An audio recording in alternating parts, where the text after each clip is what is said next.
The next couple questions have to do with executive privilege and transparency. First one from Scott Stewart on executive privilege. Do you think the governor's media prep emails should be on public record? If not, is legislation needed to establish a privilege? I'll jump in on this one.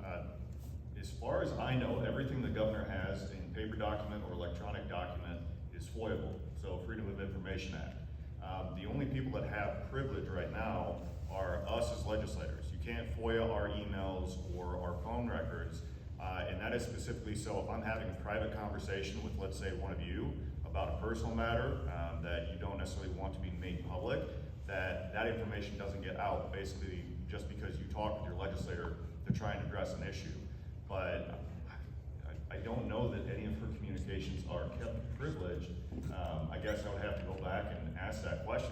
I don't know if one of you other gentlemen, but I know like every communication I send to the governor, anything that I text or anything that I put in an email, whether it's to her or to her staff, when I send it, it's still FOIable. If you send me information, it's not.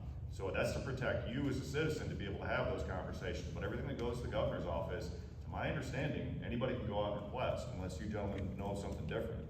It's on the news.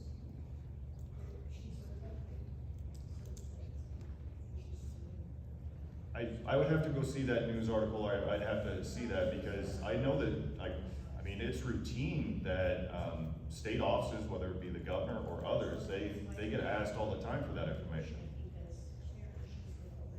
She's turned in quite a bit, and she's looked up the stuff. Okay, I was not aware of that. I apologize.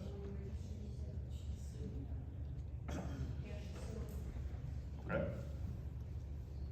I don't have any context to that either, so.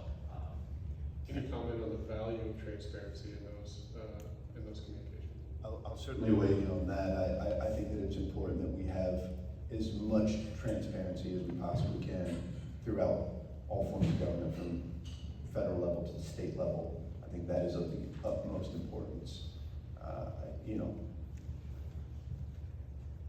Don't want to impute anyone or anything, but I mean, we need to do everything that we can to prevent any form of corruption on either side of the aisle.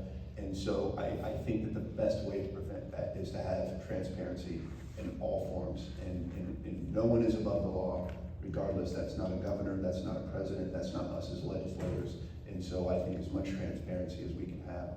Obviously, I would think that we all would probably say the same thing. Yes, I agree. You want to have transparency. You want to know what's going on. So I agree with Josh. You want to know what your government officials are doing. So no problems there.